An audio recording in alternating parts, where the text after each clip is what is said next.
unbeknownst to Lima at a local, said, all right, I'm working on a character for Bayonetta, and this could very well be it. This may be what he's developing, but we'll see how that squares up against Zai and the rest of the characters that he's going to be handling. And Zai has top-tier city right now, starting with the Joker, Palutena, the main coming in second, and the Lucina holding up the back. Some people would consider this roster to be the top 3. Now, I'm not surprised to see that that is how Awestin begins this set. He's starting with the sauce, the only thing that he knows. He is all about the sauce. You better believe it.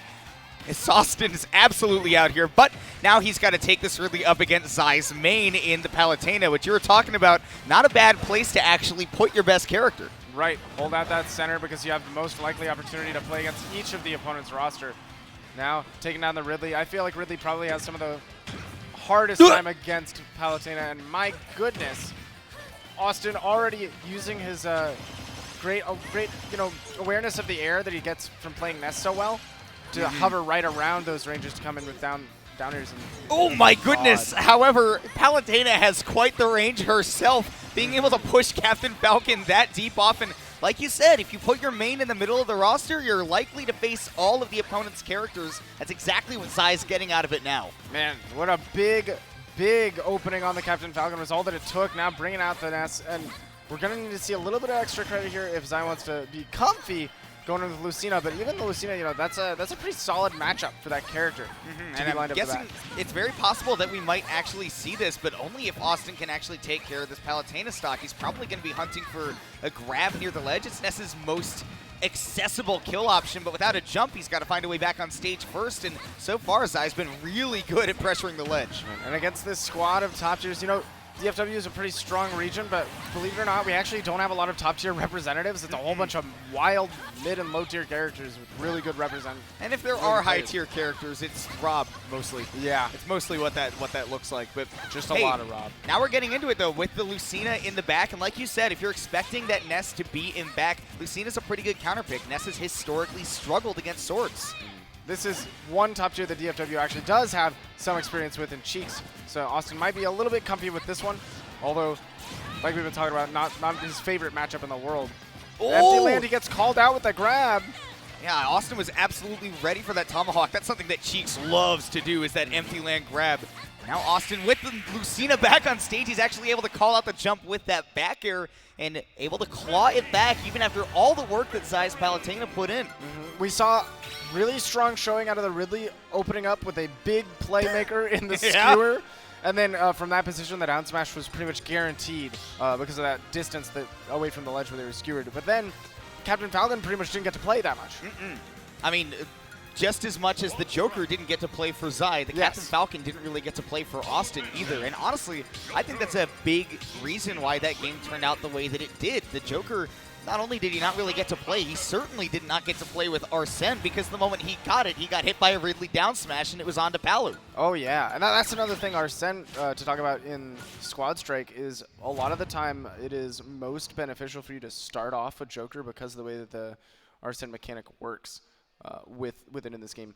Because normally in singles, after you drop your first stock, you spawn with like extra Arsene, right? It doesn't work the same in Squad Strike. No matter what, he starts fresh with very little.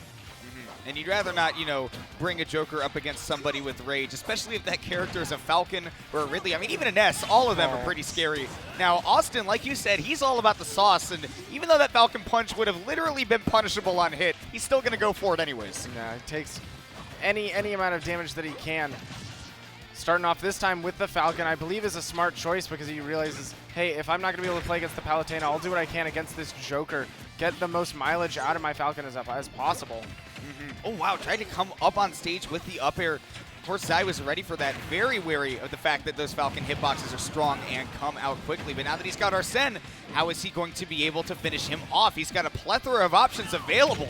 Nice punish on the up smash there. Charging at the ledge, trying to read a ledge jump. Doesn't quite find it. Just single jab gets punished with a back air. Now, Awestin didn't want to commit right there. However, Zai, unattackable. Yeah, did not commit to that edge guard hard enough. No hitboxes coming out means that Awestin is going to be able to hold on to the Falcon and now see if it gets a little bit of playing time against the Palu. Well, I spoke way too soon. I mean, he did get that one nice Raptor boost, but that was all she wrote before Palutena decided to write a different story. Now Now we get to see a matchup that we did not get to see in that last game, at least not for very long. Ooh, and starting off with a command grab as well, able to punish Zai for holding shield a little bit too long. Again, Awestin charging this up smash. That looked like it was supposed to be a Ness up smash, and then he went, oh, I'm Ridley. Oops. Yeah, whoopsie. I can't just dangle my yo-yo here. Edge guards aren't free.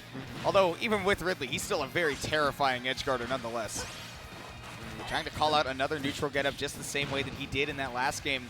Zai, gotta find a way. I mean, honestly, when he's on stage, that's where I would be afraid of the Ridley. Getting off the ledge, he seemed very confident with the Palu. Oh, Awestin, all he's got is those big reads. Again, going for these reads on the ledge traps. You'll probably see that with characters that players are less familiar with.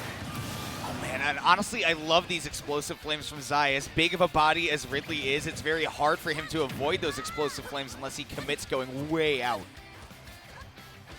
Now Awestin, once again, got to find a way to get in on the Palutena without, you know, taking too much damage to face the Lucina, because that really put him in hot water going into that last one.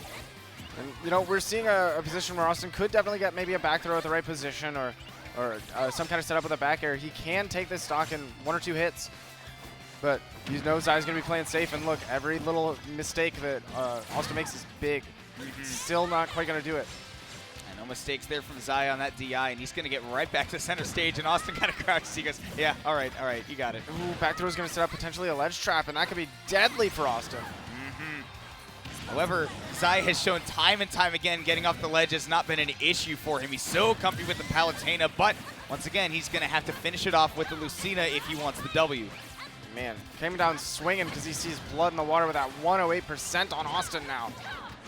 I don't blame him, man. He's just got to be careful with how he throws out those hitboxes. When you go off stage, you got to be afraid of what Ness can do to you. If a PK Thunder 2 comes out, then Awestin can pull a comeback. And how does he manage to do this? I can't believe he started. That was back throw, PK flash to read the defensive option, combos into the up air, and then reads the air dodge after that to combo into a PK Thunder 2. He connected PK Flash and PK Thunder 2 in the same combo string. Dude, I think only somebody from DFW who watches Awestin week in and week out sees him get that back throw at the ledge at 0 and gets a sinking feeling in their stomach. They and goes, know. I have a bad feeling about what's going to happen. Yeah, they know that trouble is afoot. Well, somehow Awestin was able to claw that game back with an moly. utterly ridiculous combo. A 0 to death that I have not seen the likes of in quite a while from him, actually. But regardless, that's going to put him up 2-0, 1 game away from securing his slot into winner's side of Grand Finals of the Breeze. And I like this change from Zai, where we've seen, you know, the Lucina has constantly been up against the Ness, and even though that is a good matchup for him, or traditionally one of the better ones, it still hasn't come through for him. So maybe try out the Lucina against one of the other characters and see what kind of work you can get done. I mean, especially having the Palutena in the back as well. I think that's so strong simply because it doesn't look like Awestin can really touch it unless he has the Ness at full strength. Exactly. Okay. That was a really scary position. Potentially could have been a really bad spot for Awestin, but he gets that Space Pirate rush. All right, Zai still not going to be able to find his way back on stage against this Ridley. A character as big as he is can really lock you down at the ledge. See, Awestin is not going to let Zai fade off to any of these platforms for free. Nobody expected that back air except for the man himself. Oh yeah, he was waiting for that roll on that platform, ready to react to whatever defensive options I picked, just out of range. Ooh, and Awestin wasn't mashing jab, I don't think. Yeah, no, normally you want to do that because if your opponent does anything other than shield directly after they come out of the Space Pirate Rush, well, I mean, that's really the only follow-up you're going to get. But Zai now on the Joker.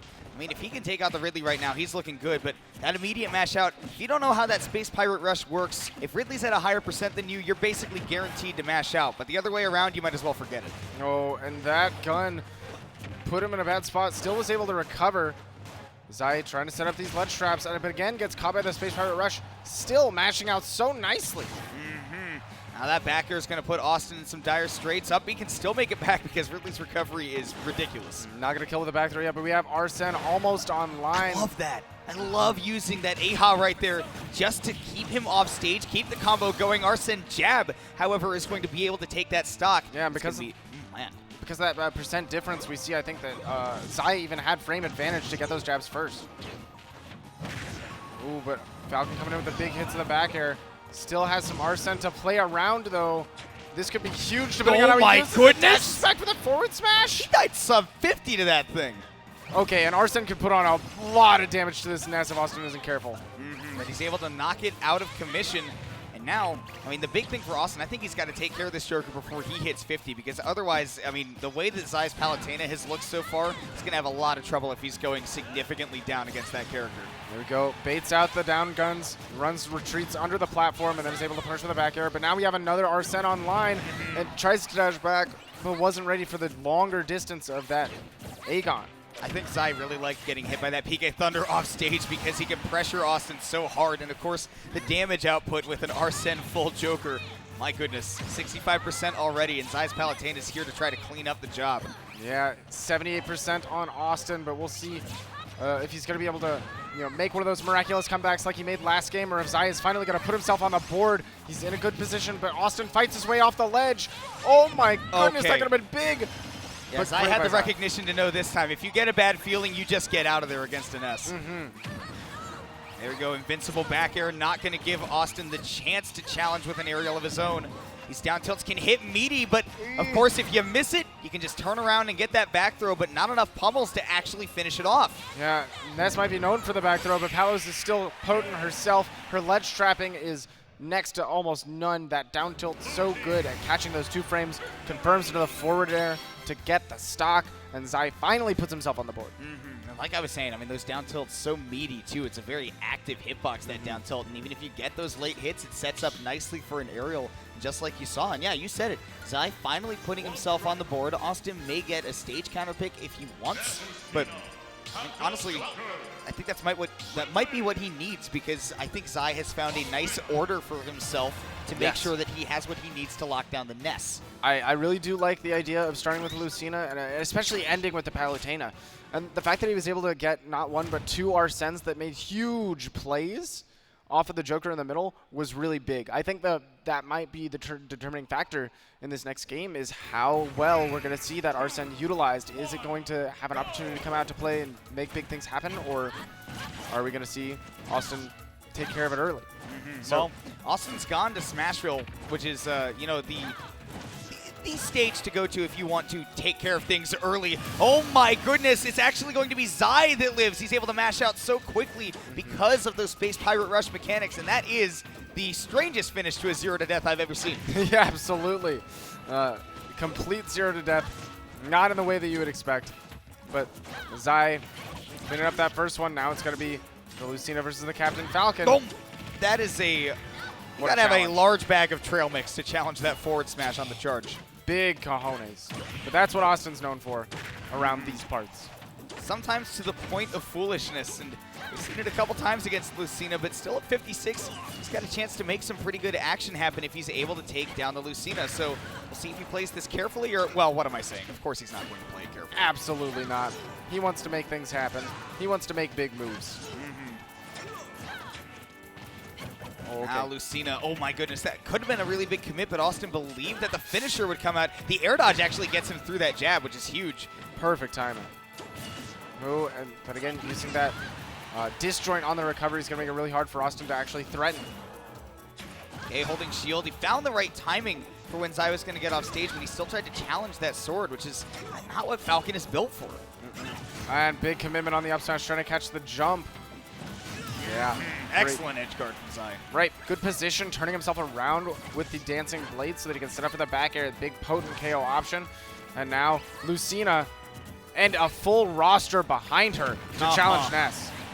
Well, now it's that rest of the roster that's got to finish the job, and we've already seen at this point that Palutena looks like a good match for the Ness, but you still got a whole Joker to try to take down the Awestin, or the Ness as well. Yeah, and Joker honestly has a really solid matchup against Ness, really solid tools to deal with his recovery consistently. That down gun is a menace. We'll see. I mean, combo breaking tools are also always available there for Joker, especially the way that Awestin likes to try to connect them. He's going to go for the PK Thunder too, but not nearly enough time to actually get it all set up. This is looking like a Game 5 situation right now because Zai has just really gotten the download on Austin's secondaries. Oh my goodness, Awestin stuck really low below the ledge. Yeah, he's not going to make it back. close as he can get. You know, Awestin did the right angle, but at that point, that air dodge was too much of a commitment. We're going to Game 5. Zai is looking really, really poised to make this reverse 3-0 happen.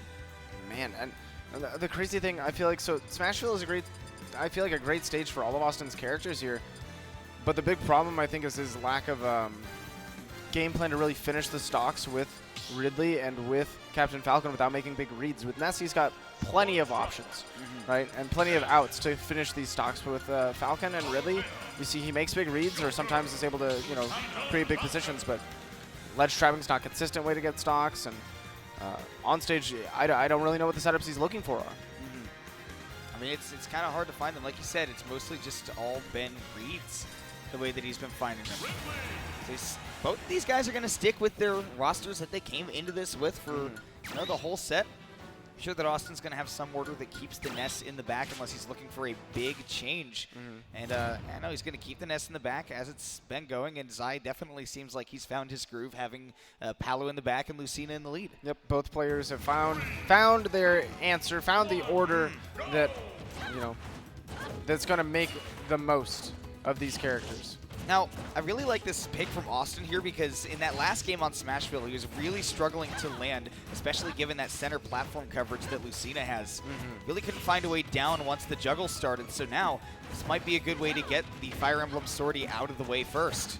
Man, we also saw a really tragic end to the Ridley at the end of the first game because of that Space Pirate Rush being really awkward off stage, so we could see potentially a really big change if this Ridley is able to actually make some moves. 104% already on the Lucina. Now, like you said, it's all about if he'll be able to finish the stock. He wants a big read. Yeah, definitely looking for the roll in. A lot of players would have given it to him there. Really liked Zai's recovery right there, too. The moment that he saw those fireballs were charging, he did a fastball to make sure that he got under them, got to ledge safely. Now this Ridley's in trouble. What a punish. Yeah, Awestin bonks off the stage, but there's nothing you can do at that point. So Zai, again, the edge guarding has been nothing short of excellent. Right, that was phenomenal. Dropping the Ridley stock so early because of that, you know, A+ edge guarding that Lucina has available to her. Ridley's recovery, while it can be pretty long, very, very telegraphed, and there's a lot of holes in it. You can see potentially a forward throw killing at the ledge if he's able to set this up. Or a back air all the way across, either way. Finally getting the ledge traps, though, that he's been struggling with. Yeah, I mean, and I think the big thing is that he's just had to inhibit himself from going off stage against the Lucina, especially in particular. You can tell he just wants to go off stage, he wants to get those hits, but having to inhibit himself, go to that ledge trap game, it can be really hard for him. Really hard to read by Zai there, too, but without Arsene, Joker's not going to be getting that kill just yet. Man, I don't know what it is with Zai and his forward smashes, but he's connected almost every one of those. It's a big commitment. Gotta know that he's only going to go for him when he has him. Boy, again, Zai off stage has just been menacing. Yeah, his edge guarding has been A+ every time. He's sitting at such a low percent. Arsene's halfway there. This could be huge. This is the last game in winners finals. Awestin trying to make big plays. Doesn't get punished too hard for it. Zai absolutely saw that coming too. He goes, okay, I know that Austin's at this point where he needs to take out this Joker as quickly as possible, or else he's going down to the loser's bracket. And somehow PK Thunder is able to save it. We have no reaction because we've seen that exact situation before. Yeah, sometimes things just happen. Ooh, Elaine's nice little heal. Only a baby heal, though. 113, I mean, yeah, one hit from Joker, even if Palutena would do it, but it is the Joker. And Zai moving on in the bracket to winner's side grand finals. You know, kind of a bit of a stumbling start. Down 2-0. Makes that reverse 3 after he finds the